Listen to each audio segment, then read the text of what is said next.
안녕하십니까, 정인태입니다. 허경영 구속의 측근들 반발, 준강제추행 논란, 고소 여성 법정에 서겠다. 네, 고소 여성은 강력하게 지금 반발을 하고 있는 그러한 상황입니다.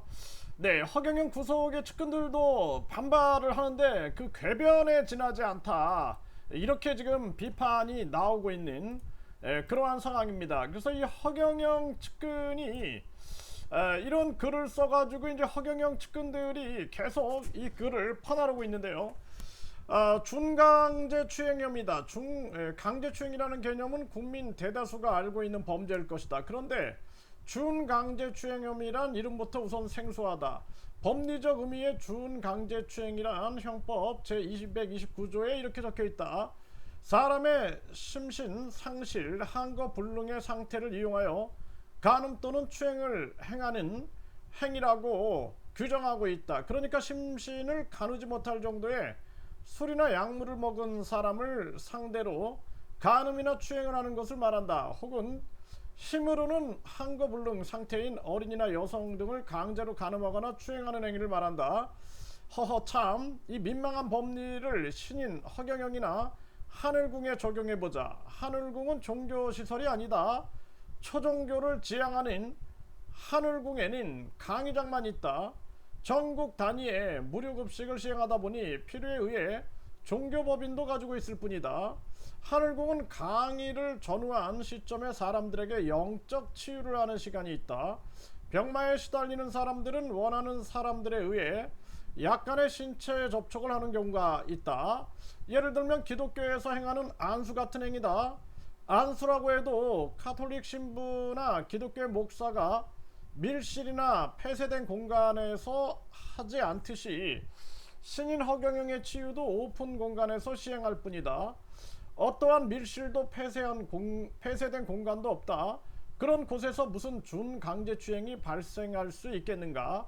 더군다나 하늘궁에 오는 사람들은 대부분 부부가 오는 경우가 많다. 그곳에서 준강제추행이 일어난다면 말이 될까?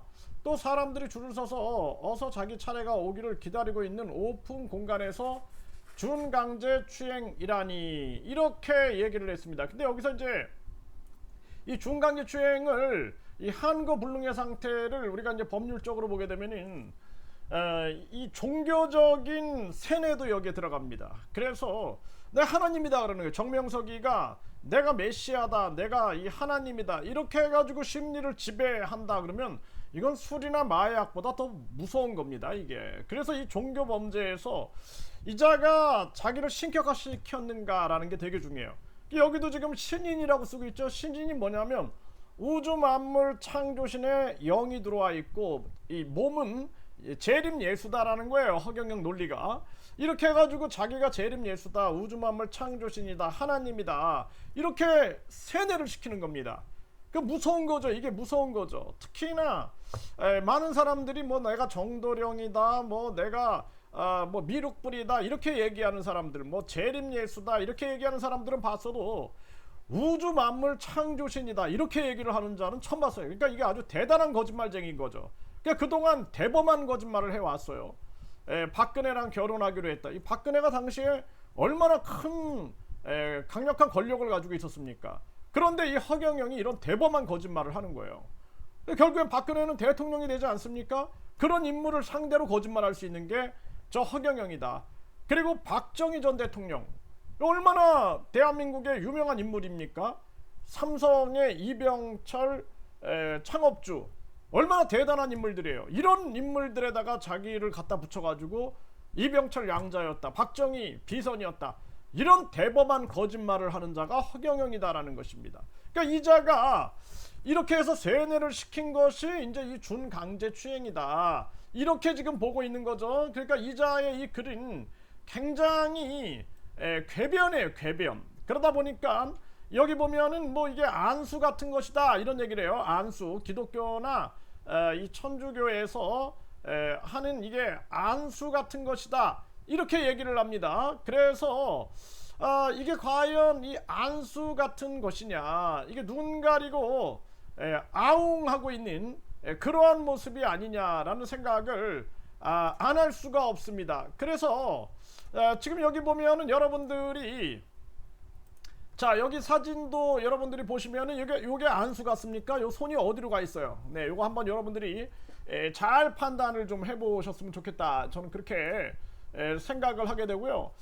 기사가 이제 여러 기사가 나왔어요. 그래서 여기 보면은 이 머니투데이에서도 기사가 나온 바 있습니다. 허경영 여성 가슴 몸 샅샅이 만지고 치료했다. 그래서 여기 보게 되면은 여성 손이 어디로 가 있는가? 이 허경영의 손이. 근데 이게 안수 같은 것인가? 여러분 한번 잘 판단을 해보십시오. 이들이 눈 가리고 아웅을 하는 것인가? 뭔가?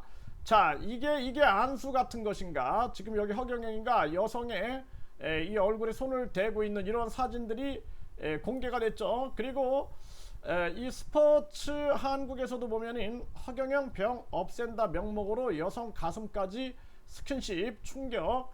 네, 여기도 보면은 이 손이 지금 어디로 가 있나요? 네, 여성의 가슴을 받치고 있습니다. 이렇게 이게 기독교에서 이렇게 하나요? 카톨릭이나 기독교에서 과연 이렇게 하는지 이거 반박을 해야 한다라는 거예요. 서울신문에서도 보면 허경영 병 없앤다면서 여성 가슴 만져 에너지 전달하는 것. 네, 여기도 보면 손이 어디로 가 있는가 잘 판단을 해봤으면 좋겠다.